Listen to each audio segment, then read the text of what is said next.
Peace and blessings, family. Welcome to COV-VO, platform we're cultivating our narrative, voicing optimism. We're giving you the good, the bad, the ugly, with the hope that it inspire, motivate, empower, and encourage someone else. So today I have a very special guest with me, dear to my heart, because I've been an instrumental part in this man's growth and development. He's a father, he's a son, he's an aspiring entrepreneur, a man of integrity, a man of honor, a man of God, but still yet a man. He's had his ups and downs, like everyone else. He's still growing. He's still striving. So without further ado, I welcome my brother, my son, my friend, Mr. Nick Sherrod. Thank you so much. That's an honor, brother. Thank you for having me here. It's been a time coming, not a long time coming, but that was a great introduction. I appreciate it. That's the best one I ever had. Yeah. You were there. Appreciate it. But I'm Nick, man. And I appreciate being here right now. I appreciate God for this opportunity to speak and shed light. A little bit about myself. 28 years young. Grew up in Columbia, South Carolina. Not a rough childhood at all. A childhood of childhood of happy times first. Trial, tribulation, learning.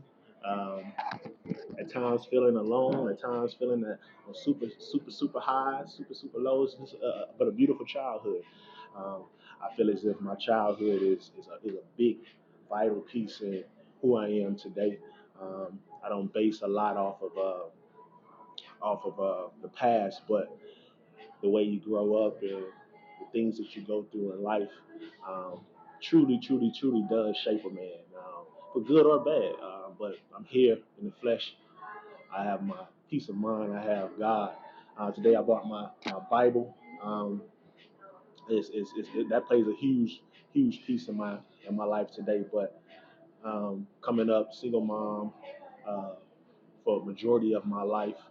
I have three other siblings, two boys siblings, one girl sibling, my sister the oldest. Love her dearly, love all of them. But I'm the oldest boy, and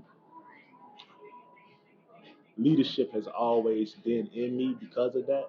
I've always felt like the oldest child, to be honest, most of my life. So coming into leadership as an adult and having the path that I know that God has for me to be, I know that it was destined and I was shaped for it because He allowed me to be a leader at a young age, the oldest of two younger siblings having an older sister, but being the oldest male in the house at all times. As I said before, majority of my childhood was with a single mom, right?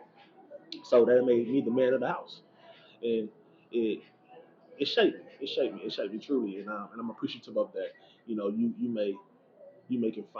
may find so many not trial, but so many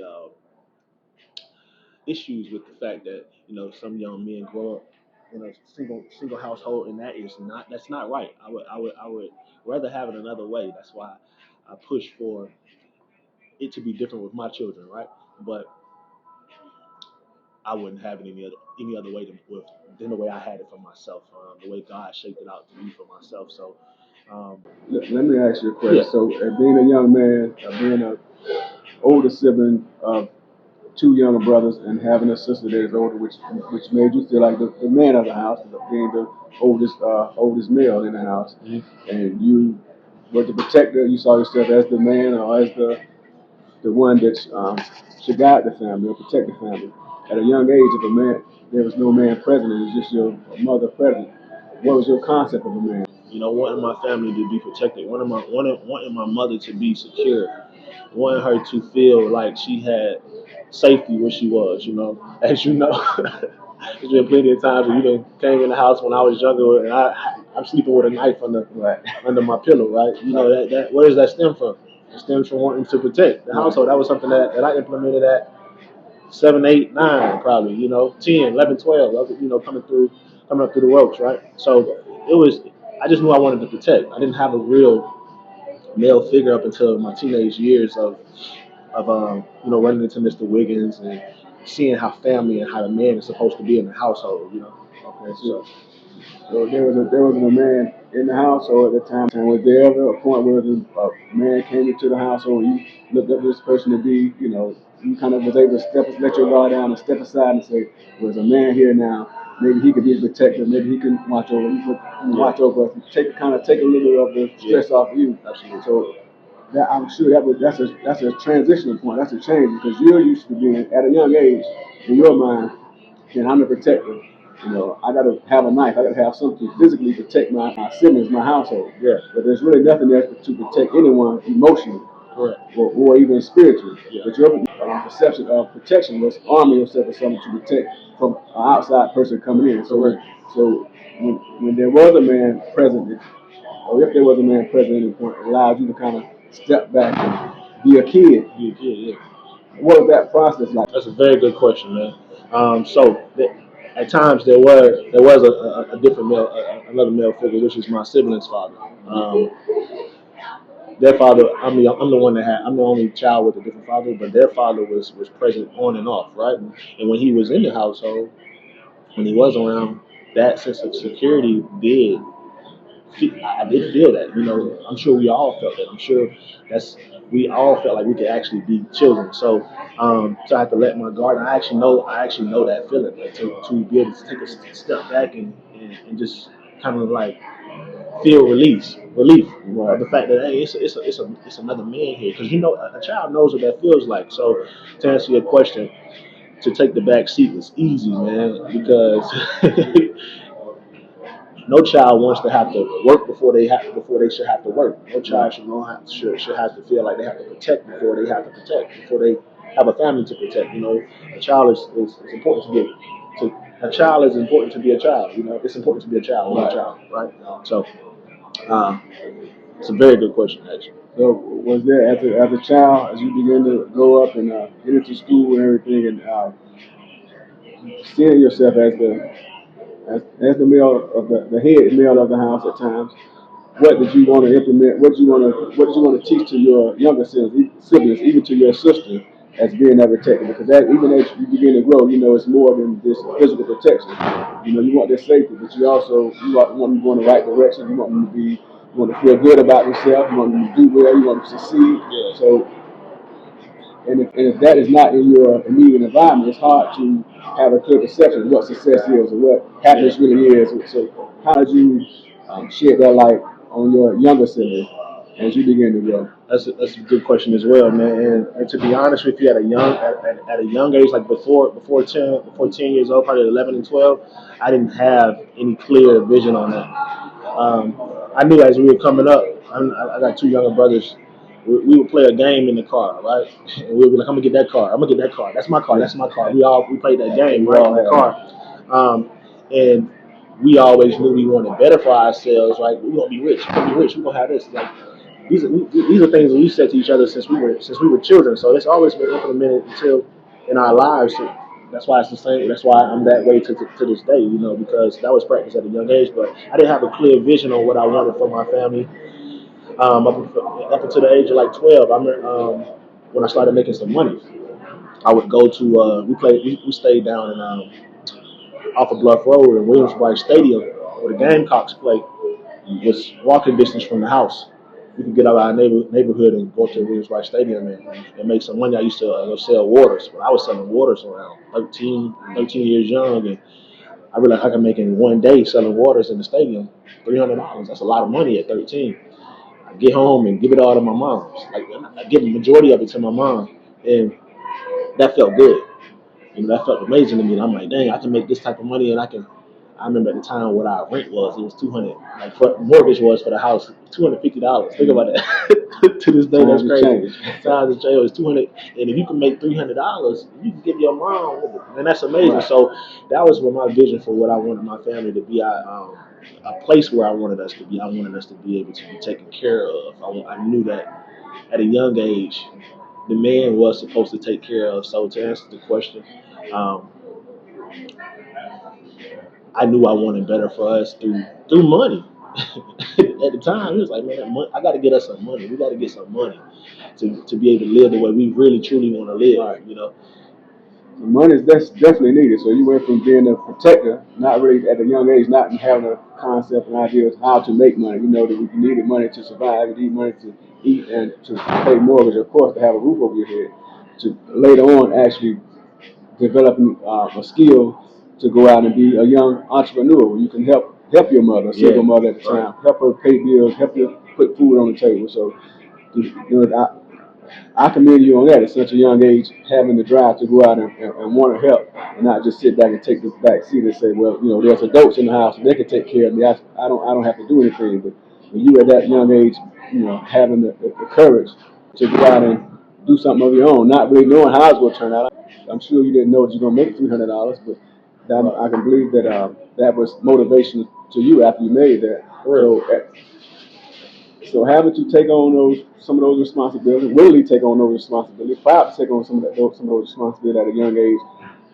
I'm sure, as myself, growing up in different neighborhoods in Columbia, South Carolina, that weren't the best neighborhoods. We had friends and people around us that wasn't the best influence in our life, wasn't the best friends in our life. So living in those environments, sometimes we witness crime, we witness violence, we go through things ourselves, go through trauma within our own household sometimes, with our own family, just in society. The young black male goes through so much trauma that he doesn't even recognize it because he thinks this is just part of life, because this is all he knows. Right. I got to go through it, I got to keep driving, I got to keep moving, I got to keep, don't cry, don't look back, keep moving, don't let nothing bother you. Right. But we're human. Right. We have feelings for a reason. We shed tears for a reason. Correct. We as young men, we don't know how to really deal with those feelings. So we kind of mask them or just, cover them up, but don't express them. So is there anything in your life that you can recall that had a deep emotional impact that kind of carried on with you even to this day? And how did it affect you? Yes. Good question too, dude, man. That was amazing, actually. Um, that's something that comes to my mind vividly, man. I have a very vivid memory of my childhood. I can remember this day like it was yesterday, man. I was 13, I believe, maybe 12, maybe 13, one of those ages. I know I was in middle school, and I was getting in trouble. I got in some big trouble in the sixth grade. It was sixth grade. I got in some big trouble in the sixth grade, and it kind of turned to keep it short. Me and a few other guys, we jumped on a kid, and and at the time it was a lynching. We all got charged for lynching. Lynching is when four or more persons jump on someone, and 'cause most people when they think lynching, they think hanging from a tree or something. Right. That's not what lynching is. It's when four or more people jump on one person, right? And that took the family.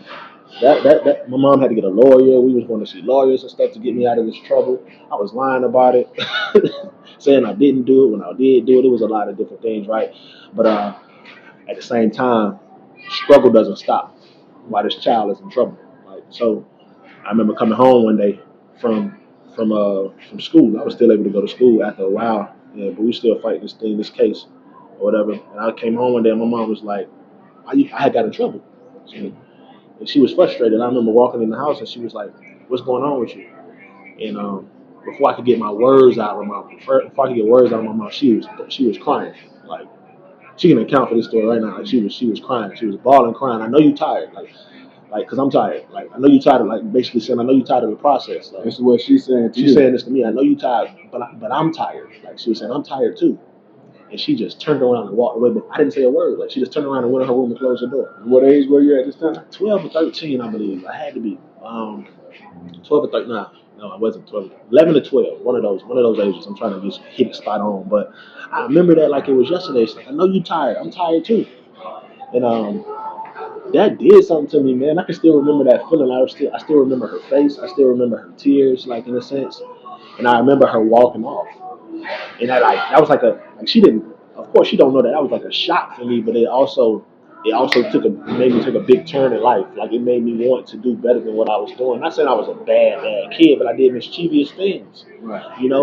And mom couldn't afford no lawyer. She just trying to get her son out of trouble. Like I remember like going to visit the lawyer and all. Like he had a pink office. The building was pink. It was crazy. It was in the downtown area of Columbia. But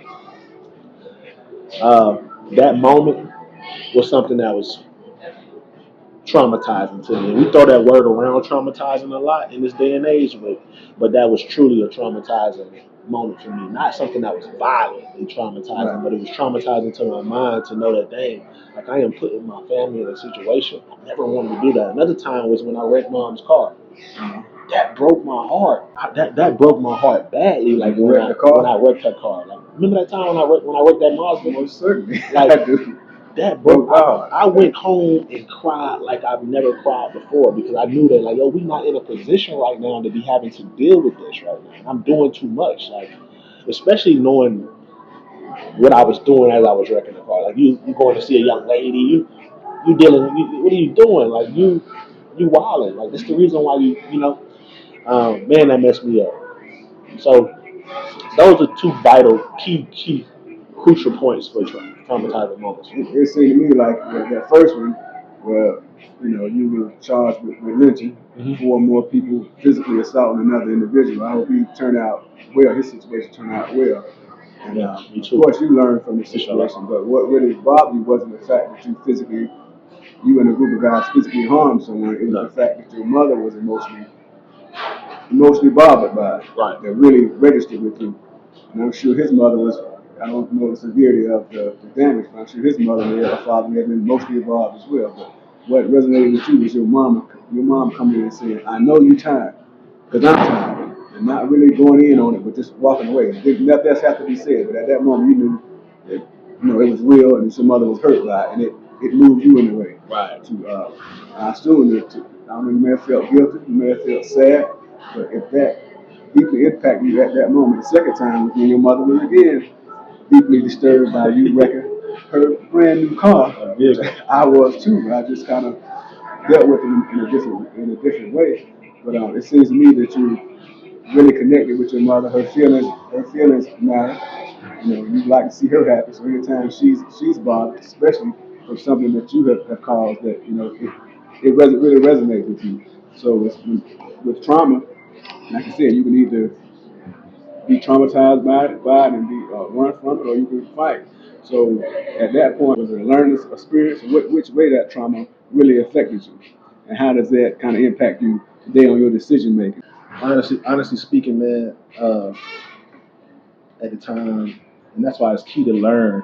Like at a young age, it's very important that you teach your children to learn at a young age, like real life lessons and how to cope and deal with situational things and how to learn from things. Because even after wrecking the car and seeing moms go through what she went through and how it affected you, I still didn't learn the lesson. I still was young enough myself in so many different ways. But it wasn't God. But God has always been with me. He even spoke to me during those times, and that's why I'm an advocate of like always standing on the fact that like God does come to you. He does step in. He does show His face. He does give a voice. It's if we listen to it or not. You know. So it wasn't until my upper years in life, leaning towards almost now, after 25, where I was able to like fully lock in on being the best version of myself and working towards being the most righteous man I can be. Um, we done went from childhood to now. That's okay. That's okay. But as we grow, well, to become the best version of yourself, I would think you have to cover all aspects of self. Okay. So you got to be mentally prepared. You got to be mentally strong, physically strong, of course, physically healthy. You have to have some type of spirituality with your higher power. Right. So we did a mental aspect of man, the physical aspect of man, the spiritual aspect of man. What I see to become the best version of himself, he must have that relationship, and he must strive to be the best in all those areas. Right. And speaking to you and knowing you that you have a sense of God, of a higher power. You believing in God, and I'm sure that's been a strong motivational part of your life. Just believing in the higher power and knowing that higher power is going to work things out if man works in according to um, the law of God. So where did your spirituality come from? Did you all go to church during your younger years, Yeah. or what? Um, yeah, we did go to church. We went to church. We went to church. Mom tried to take us to church at least every Sunday, man. But we didn't pay attention in church at the time. Um, so yeah, we had at a young age we did have a sense of spirituality, or at least not even spirituality because that came later in life, but a sense of who God was and the way God worked. You know, um, but I didn't really get into the word until after 25. Like I go back, I'll get back to after 25 when we're really trying to focus and tone in. Like for me, 25 is the most amazing year of my life. I've never had a year like the year 25 at 3 years ago, because everything became clear to me then. What I really wanted to do, how I was going to do it, and God came into my life truly at that time. Like I remember feeling like, dang. I remember feeling like I remember literally saying like, dang, I feel like I might be going to the wilderness. I might have told you that at the time too. I feel like I'm in the wilderness like Jesus. Because I felt like I lost myself at 25, and I went into a dark place, and in that dark place, God showed Himself. I felt like that's the only person I did have. I was living by myself at the time. I had Zozo, of course, and I was without a job. I was in entrepreneurship, um, literally just out here, man. Why we say the wilderness? We know when we go into the wilderness, my idea of wilderness, the woods, the animal, the wildlife. I'm kind of unprotected. I'm out here to survive on my own, and I got to use the skill and the tools that I have and my higher power to navigate through this wilderness. So to kind of create my own path through this jungle. So what made you feel at that point that you were in the wilderness? A lot of it was. I don't want to sound naive, but a lot of it was the fact that I was alone for the first time in my whole entire life. No girlfriend, no siblings around. Mom, of course, not at mom's house. Not living with moms anymore. Up until that point, I always had a roommate or something, and this was my first time by myself, and wanting to really be by myself, choosing to be by myself. So I associated the wilderness with the fact that it was all new to me, and I was lost. I was lost. Like I had lost everything. Honestly, I felt like I had lost everything. I'm not a person that asks for help. So the wilderness for me felt like just being alone, trying to find my way in the world, what I'm going to do, who can I affect, but at the same time knowing that I have a higher calling, but not knowing how to really truly reach that calling and how to get to it. So I feel like I'm crawling and I'm trying this thing over here, I'm trying this thing over here, and this ain't working, and that's kind of working, and I'm jumping into this, and at the same time dealing with multiple individuals, right, with different souls. And that's a real key thing, dealing with multiple people and different souls. That especially if they're not for the greater good, can have a tug on you too. Can have you in the wilderness too. So that's a little bit of, well, a lot of it was some of those key things right there. What was your compass through the wilderness? So you're in the wilderness, you're trying to find your way. Yeah. And we know even though the sun may shine in the wilderness, sometimes the trees are so towering and the branches, spreading out, and it kind of blocks the sun. Mm-hmm. So what guided you? I mean, what was your compass?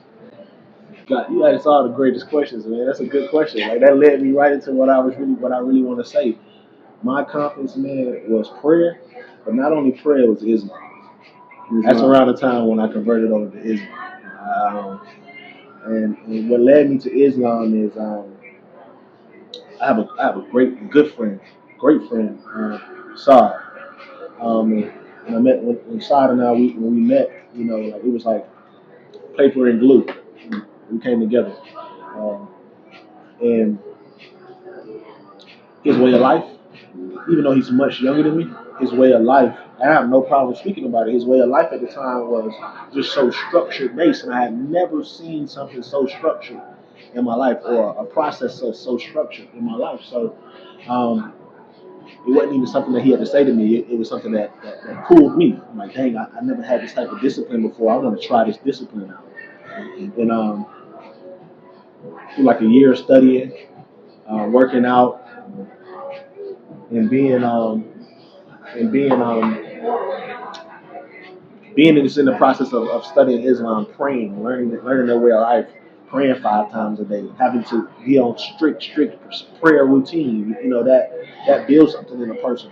So first I said prayer, but through prayer it was Islam. Um, Through Islam it was prayer, vice versa, right? So it was that. It was Islam in itself, just pulling me towards the prayer side of things, becoming one with myself, being able to learn how to go to God and get an answer immediately. That was my way through, and I realized that's why God pulled me to Islam, for me to learn how to come to Him, for me to learn how to pray, for me to learn how to be a man, for me to learn how to have that discipline, for me to be able to be in this journey that I'm on now and push through and get through because times do get stagnant.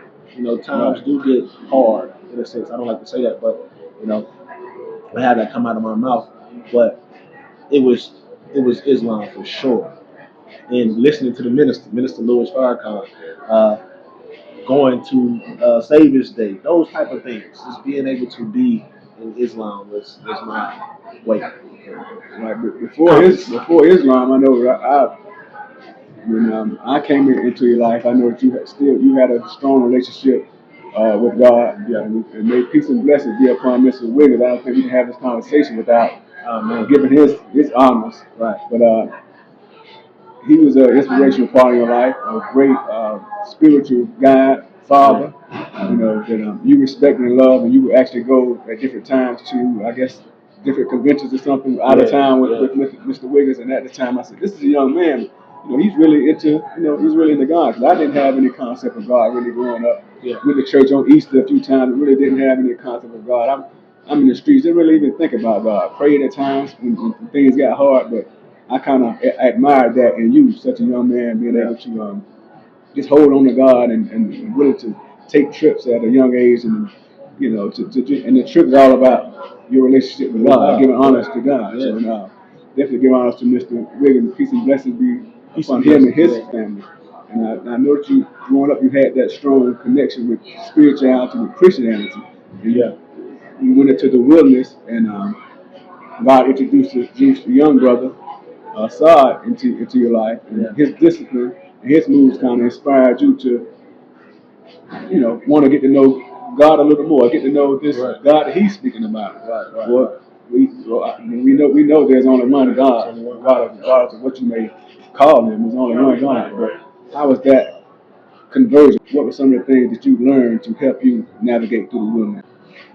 So converting over, like in the beginning, like it was really, really hard because, to be honest, being young, you're ignorant in a sense. Some young people are very ignorant of things, and what you don't know at first, if you're not wise enough, you will be ignorant towards it. So I would laugh at certain things that we did that they didn't, that people in Islamic teachings did differently.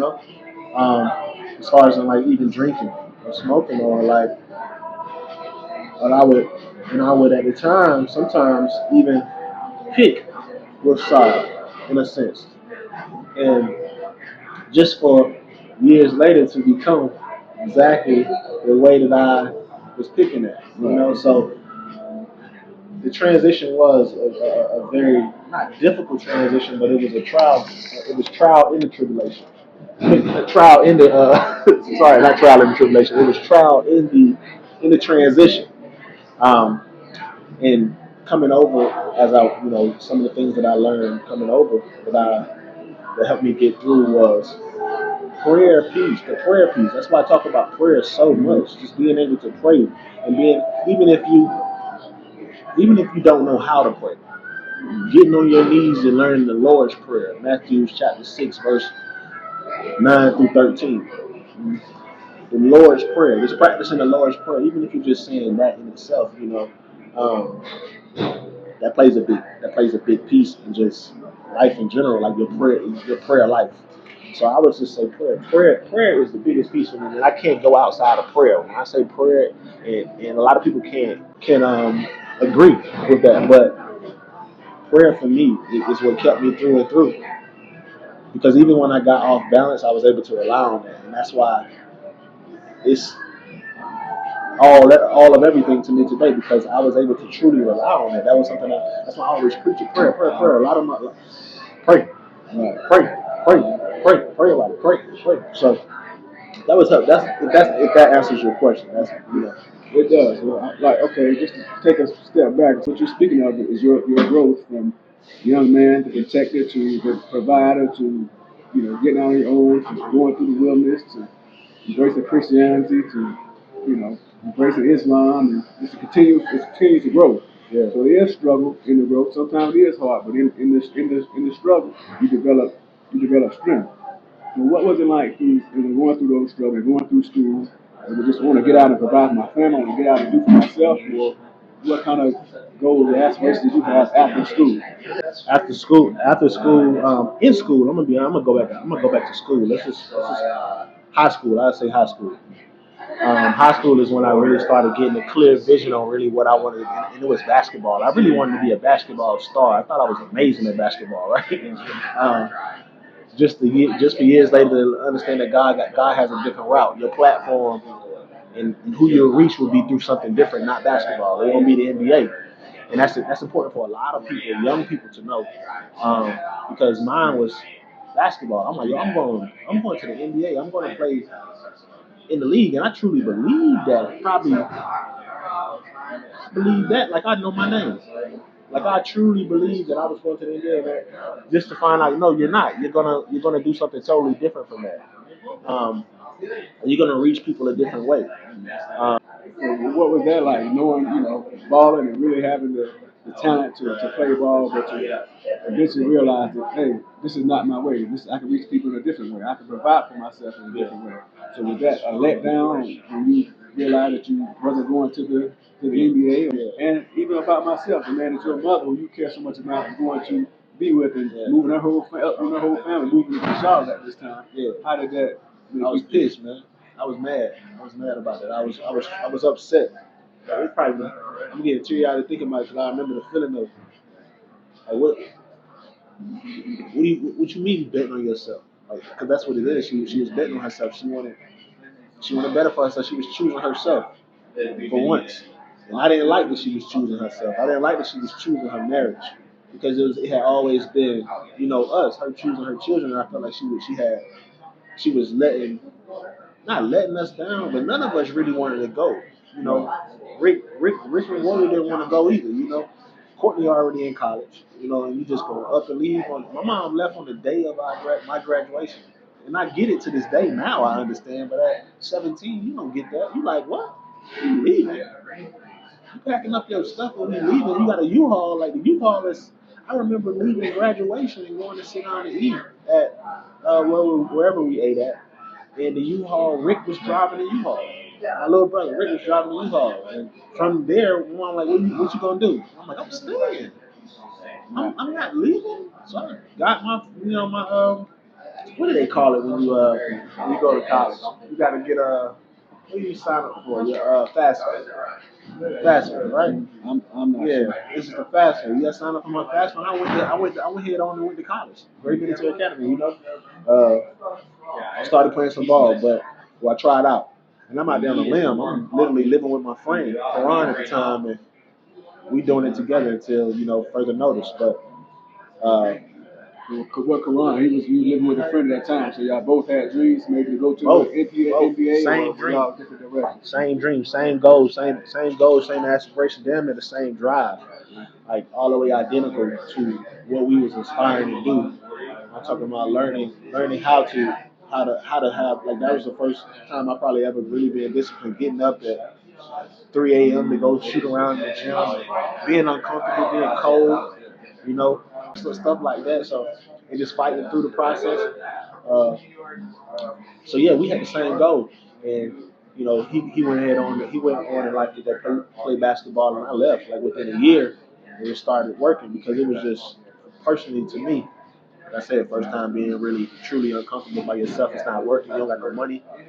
I came on home, started my working career, um, and it's been on the up and up since. I can understand that's almost like a whole new wilderness too, because we're comfortable in our environment. We're comfortable.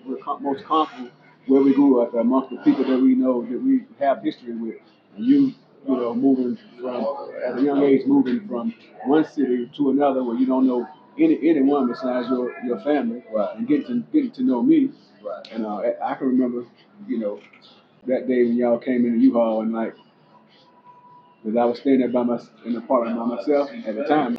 Your mom and I had an apartment, but she hadn't come to Charlotte yet. Yeah. So she, Remember, yeah, I know I'm on my too. way, and she came. I remember going out, and the U-Haul had big U-Haul had everything in it. We unpacked, and in a matter of hours, the house was just full of furniture, and I had um, three. What I looked at is three. You know, y'all were young. I looked at as, I got three grown men in the house. So for me, it was a challenge as well because where she raised you all, and you all even to this day still my babies. Yeah. In regards to what age you are. So for me, it was like, you know, I didn't have any biological kids of my own. I've been there by myself. My situation, you know, unfortunately allowed me. I had to be kind of by myself for a long period of time. No immediate family or anyone that I can, besides the friends I met along the way that I had really love for. So it was new for me too to just be in a relationship and to have what I saw to be three grown men in the house at the time. Yeah. So it was a learning process for me. But when you came to Charlotte and wanted to, you know, start a life, you know, still go out and get jobs and stuff. But there's a man in the house now, which is myself. I think we kind of clicked. I think we bonded. But I know just meeting a man and being protective of your mother, there might be certain thoughts that you had, and I'm not gonna fully just trust this man at the moment. I got to learn him. I got to see how he is and how he moves. So what was that like? It was easy, man. That's one thing that I even questioned myself about when I was coming up. You know, through the process of living with you guys at the time, and even when I moved out, I used to question myself like how do you trust him so much? Like why do you listen to him? Because I listened to you early. Like we listened and had real conversation, deep conversation. You would come in and come talk and like give us your outlook on life and what you have been through. And I'm talking about we'll sit there and like sometimes I'll sit there and I'll be like it's really truly listening and totally trying to understand what you're saying to the point you became the most in time. I say to you all the time, like one of the most influential persons in my life because what you gave me and what I understood and what sometimes like we talk about with Rick Tripp is the power of manifestation. Like that's something that you totally drilled in our mind, and I have manifested myself to today from those teachings. So what were those teachers? I know I came in and I was still learning the process as you know as I've traveled my journey too. But what I've learned, I tried to share with you all, and this is something. A lot of times it was something new. So I know I was speaking back to Rick. He was like, you know, he coming in this room again. He finna talk. You know, I say what I say, and then what I say, I'm gone. I just leave it to you. I didn't really know if I really had a deep impact or really registered with you all. Yeah.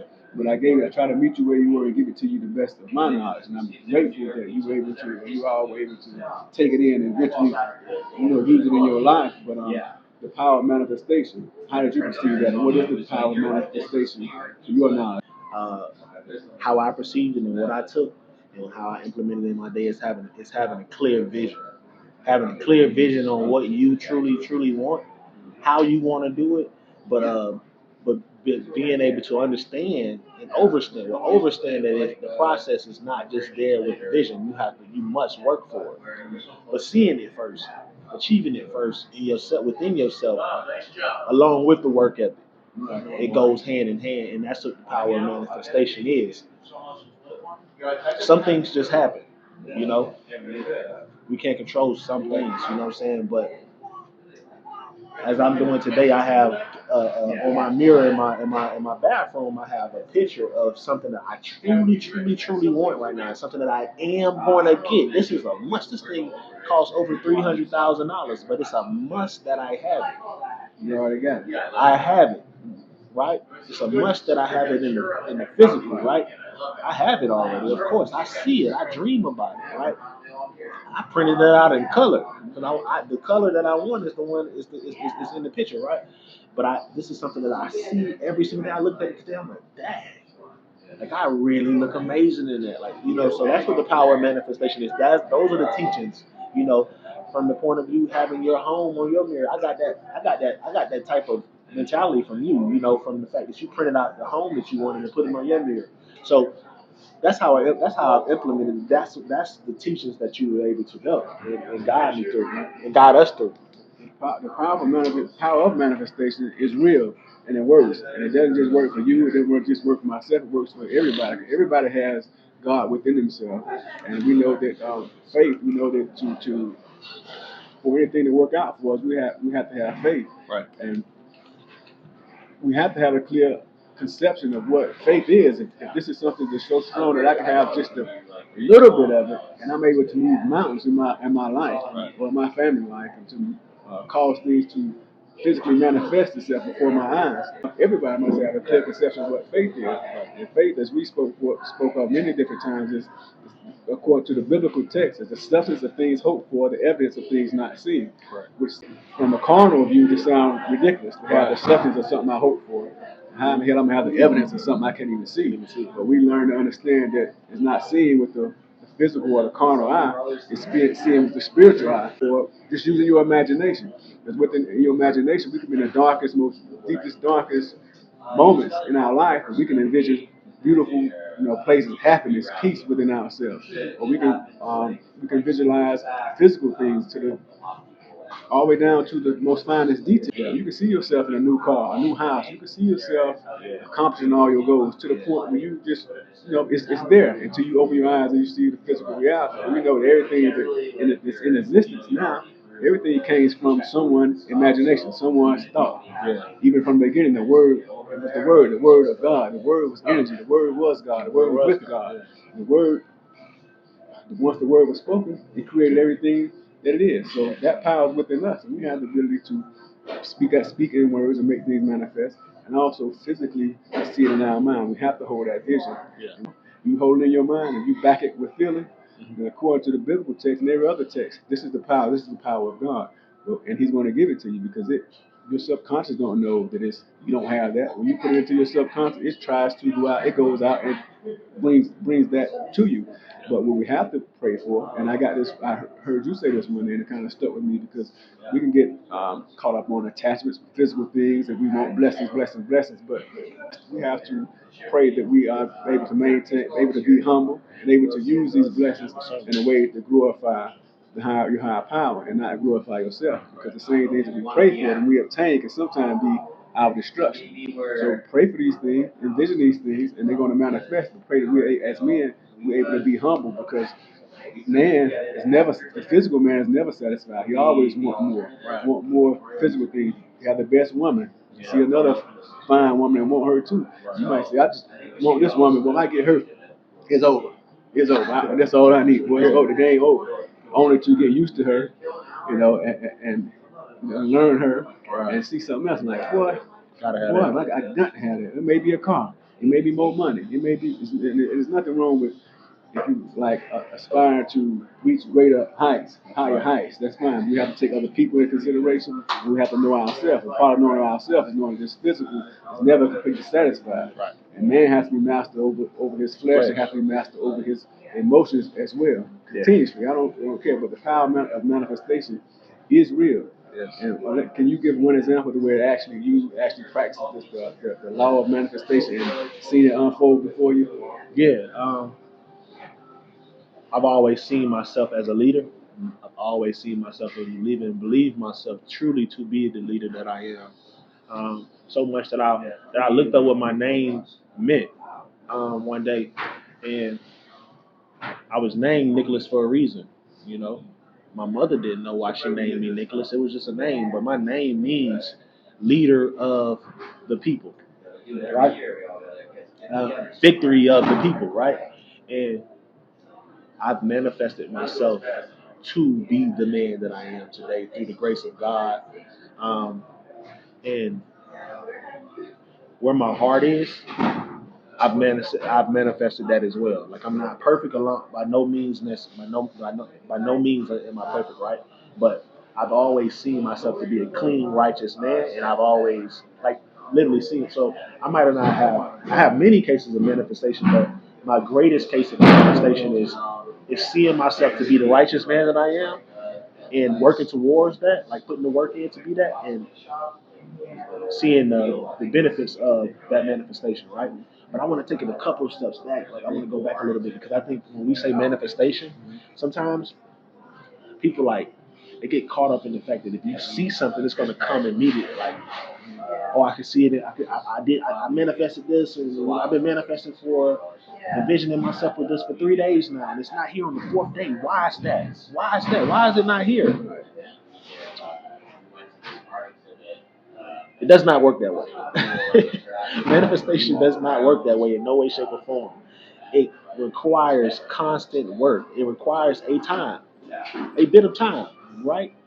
So even if it could be 2 days, you can manifest something and it be there tomorrow, but or that one thing or the same thing that you're trying to manifest may not show up till a year later. Right.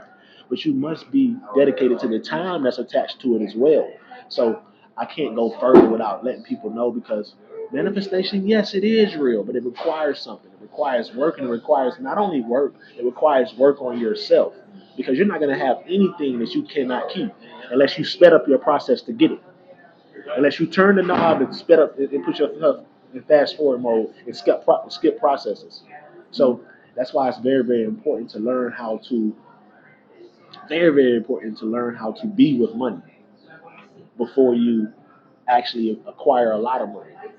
Um, so we pray for so much money sometimes, right? We pray for all the money in the world just to get it and blow it because you don't know how to be and have with money. You're not full within yourself, so you filling yourself up with the desires of money just to get the money and get what God has for you or whatever you've manifested. And hey, okay, get it, and it's all gone in 2-3 weeks or a month, right?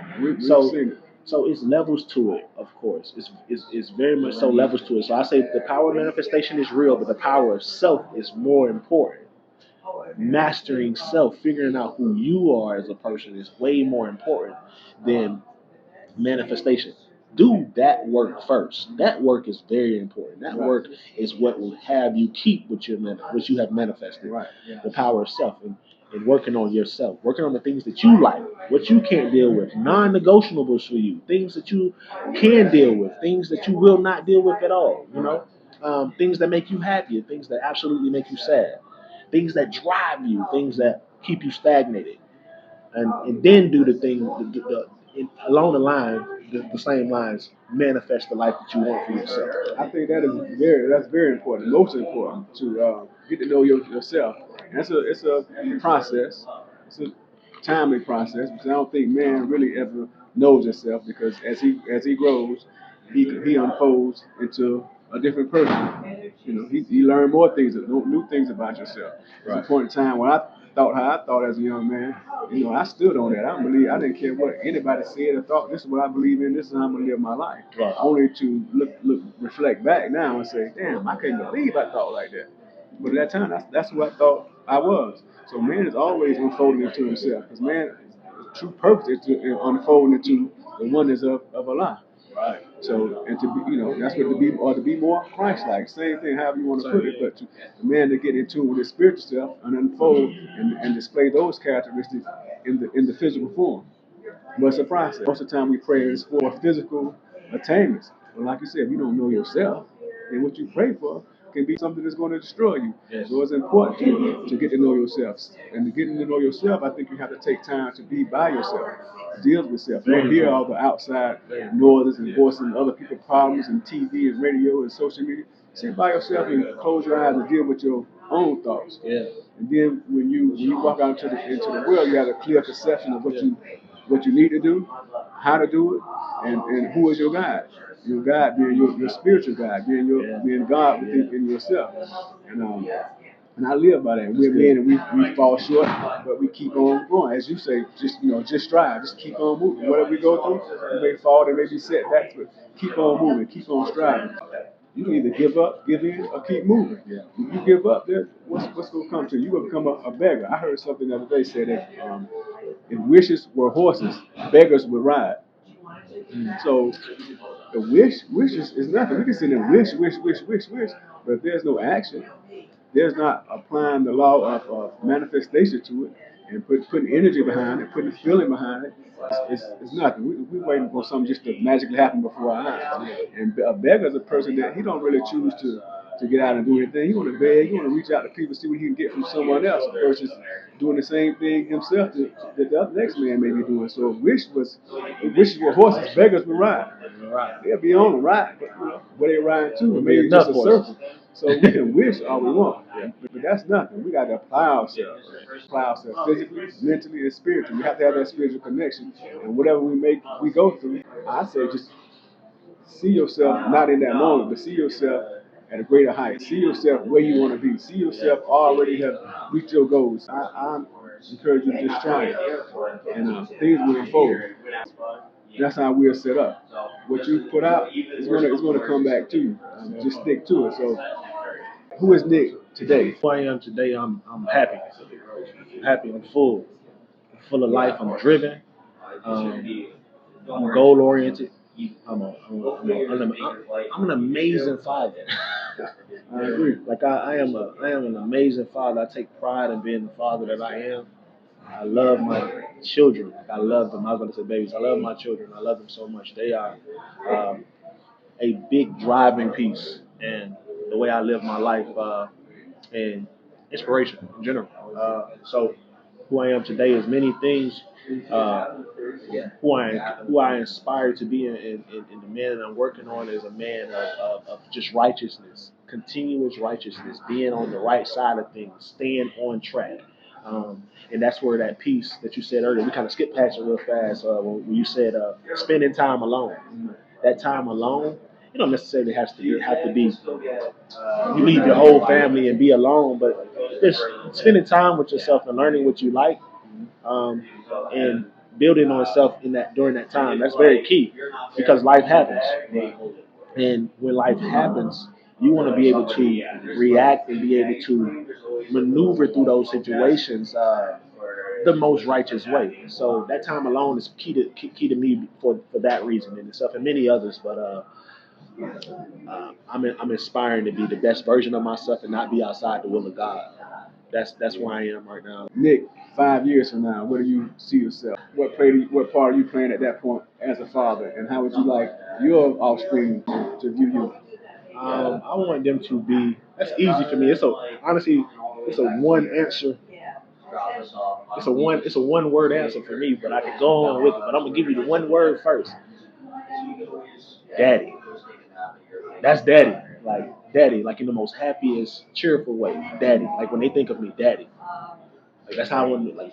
Wow, that's my daddy, right?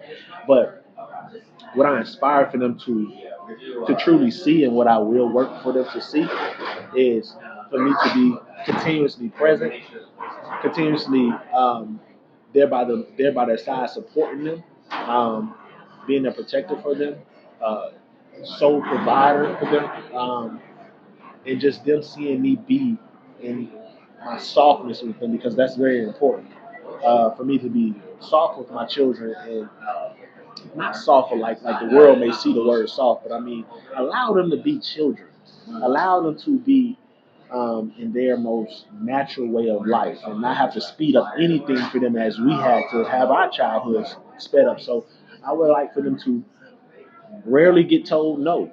No, don't do this. No, no, no. I don't want to ever really do that. So I would like for them just to truly be themselves and look at me as a person that they can truly lean on and depend on and come to and confide in, you know? So a best friend, a father, a real father to them is what I aspire, to be in so many words. That's good. You just listen to you just now brought my attention to softness. And oftentimes we associate softness with femininity or the females. We know that we have feminine energy as well as masculine energy, and the feminine is not gay, homosexual, weak, or anything like that. When you really understand energy and the feminine aspect of man and the masculine aspect of man, but what it really means for you to, what would be an example of being this soft? Is that like just not being so tough and strong and dominant? I lean more towards myself when I say the soft is being soft, right? With my children and just with family in general. Um, I like to say I go to war every single day. Every single day I go to war. Like, and what I mean by that, whether it's just at war in the gym, pushing myself to the furthest extent I can push myself, or just being out in the world and having to be in the world. Serious, man. So much serious. going. It's dead. It's great analysis for it. Dead serious. So who I am in the world, I don't want to bring that into my household with my children. I just don't. That's not something that I aspire to do. I don't want to have to be that strong presence that I am in the world at home at all times. Now, it is me to be that way. This is not a facade, but I want my children to have the most vulnerable piece of me, the most soft piece of me, the pieces that make that I will not show the world. You know, I want them to have that piece of me. So, and when we're in public, then I'll display what I have to display when it comes to masculinity. But that's what I mean. I wanna be my most vulnerable self. I am my most vulnerable self with my children. For many reasons. I think that inspires growth in them. That inspires them to truly tap into who they are and truly be able to be who they are, um, without expectation.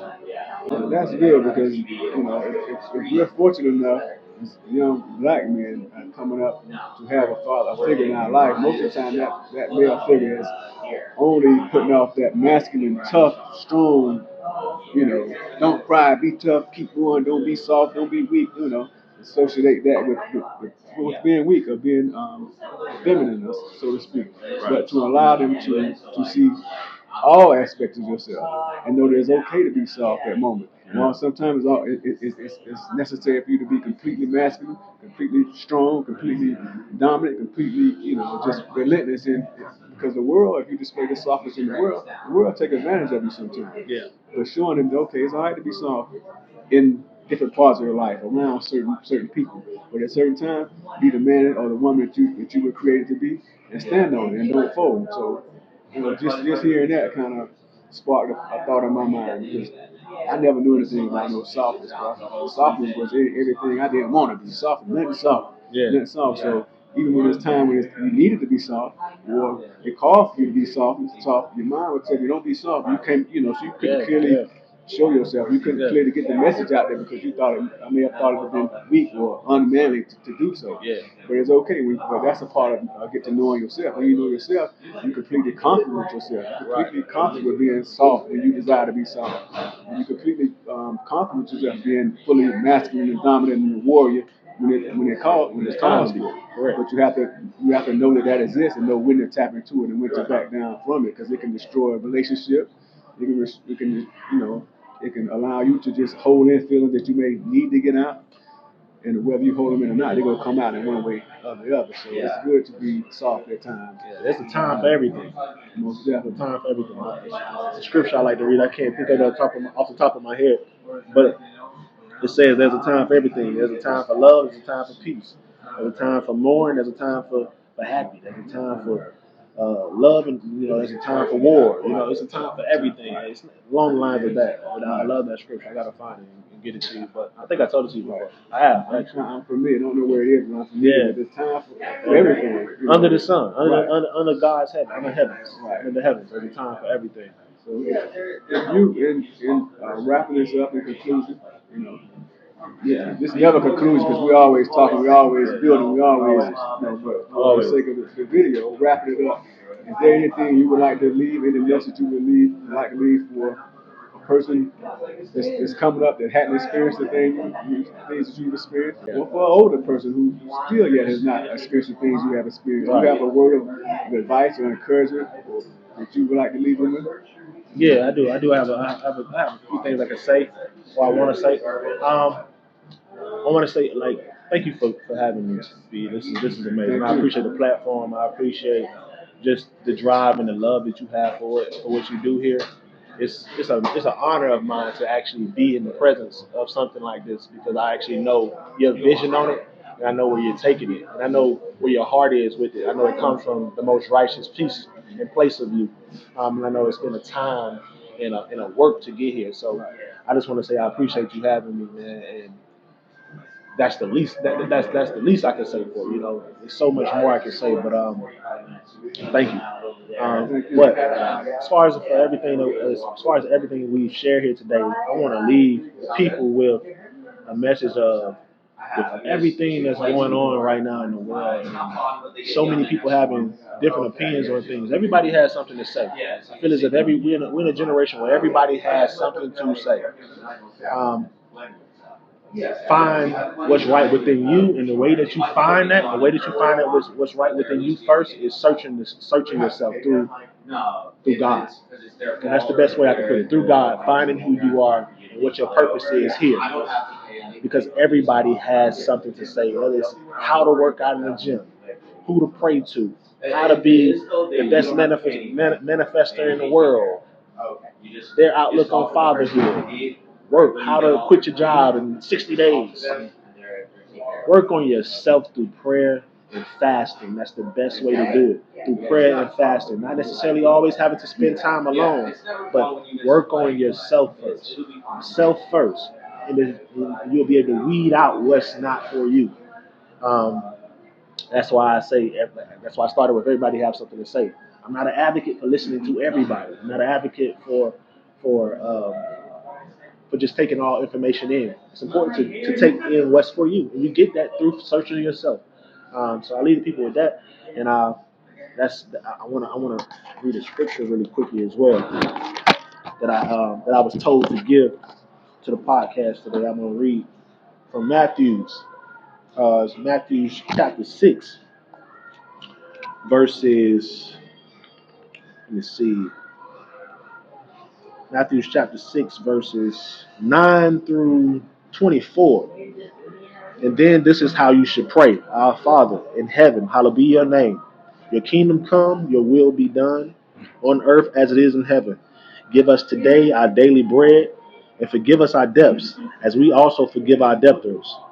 And lead us not into temptation, but deliver us from evil one. For if you forgive other people when they sin against you, your heavenly Father will also forgive you. But if you do not forgive others of their sin, your Father will not forgive your sins. When you fast, do not look somber as the hypocrites do, for they disfigure their faces and show others they are fasting. Truly I tell you, they have received their reward in full. But when you fast, put oil on your head, wash your face, so that it will be not obvious to others that you are fasting, but only to your Father who is unseen. And your Father who sees what is done in secret will reward you. Do not store up for yourselves treasures on earth, where moths and vermin destroy, and where thieves break in and steal, but store up for yourselves treasures in heaven, where moths and vermin do not destroy, and where thieves do not break in and steal. For where your treasure is, there your heart will be also. Very important part. The eye is the lamp of the body. If your eyes are healthy, your whole body will be full of light. But if your eyes are unhealthy, your whole body will be full of darkness. If then the light within you is darkness, how great is that darkness? No one can serve two masters. Either you will hate one and love the other, or you will be devoted to one and despise the other. You cannot serve both God and money. Amen. Amen. And that eye, when you speak about that eye being bright or being dark, that eye is not the physical eye. It's the eye when we speak about the eye within, the God within. Right. What a coincidence. If you be in tune with that light, then right. It would manifest on earth. I something came out as you were reading that, just to expound on a little bit that came to me, that when you said like it would be on earth as it is in heaven. But Jesus speak about the kingdom of heaven is not a place of meats and bounds, but the kingdom of heaven is within.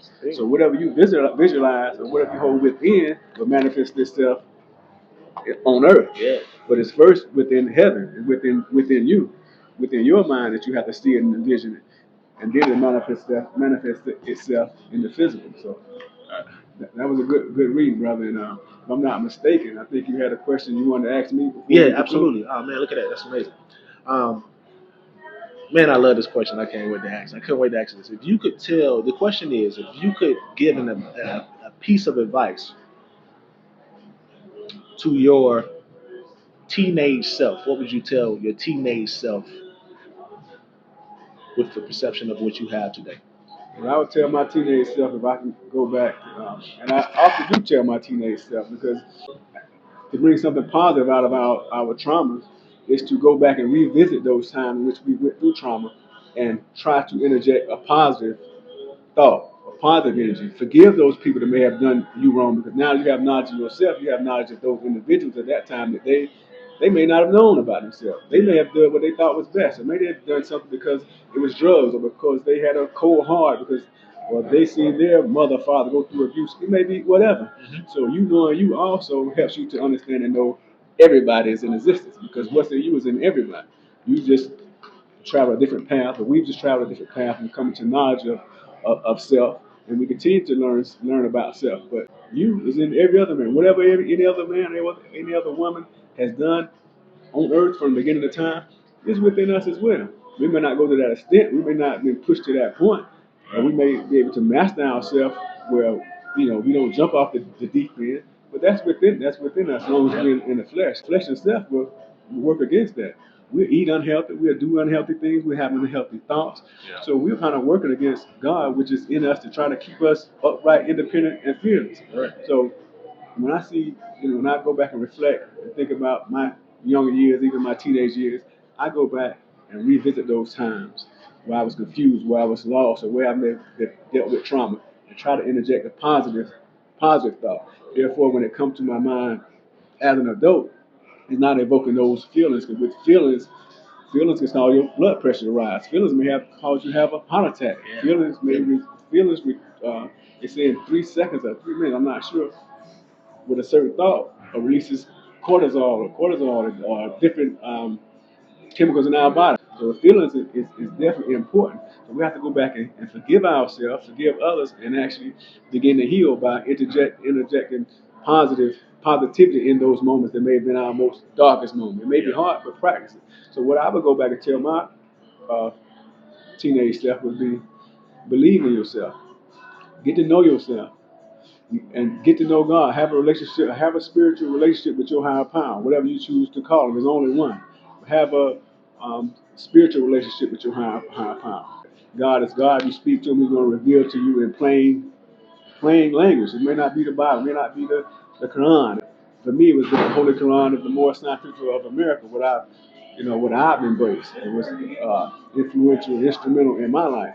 But to go back, forgive those who have, as you said in your prayer, forgive those who've done you wrong. Forgive those and ask for forgiveness for the wrong that you've done in people's lives. But the main thing is, believe in yourself. There's going to be trials, there can be tribulations. As long as we are humans, no matter what amount of wealth that we may amass, no matter what relationship we may be in, there's going to be ups and downs, there's going to be trials and tribulations. But believe in yourself and keep God first through it all. Never give up. Praise to the Most High. Praise to the Most And High. it's been an honor, brother. I'm glad to be able to sit down and have this conversation with you because you don't really see men sitting down to talk. You don't see father and son sitting down and talking and being truthful and being vulnerable and being letting the softness out because we don't want to project that image onto the public. But it's okay. And I want this to be an example. It's all right for two men to sit down and Absolutely. talk about themselves because it doesn't matter of the age. The younger may help the older to understand something about himself. The older may be able to get some information to the younger that help him on his journey throughout life. But this conversation between two men, two brothers, father and son. I would like to see more of this because this is the only way we're going to be able to build. This is the only way we're going to be able to move forward as a race and as a culture with communication, clear communication between the men and women as well. But we know the men will be the head of the household, so it starts with the men getting to know themselves and conversating amongst others and taking us back to our household and structuring our household in the same way that we can move in a productive and um, more positive manner. And this is COV-VO, and this is about cultivating our narrative, voicing optimism. No matter what we go through, what we've been through, it's all right to share it. Don't share for the glorification of self or for or to to put somebody else down, but share it all in order that it may help somebody, may empower somebody, inspire someone, or encourage someone. This is what it's about. Let's be men. Let's go out and do what we need to do in our community and within ourselves. It's convo. I appreciate you, brother, and I love you. Love you back. Love you so much. Appreciate you.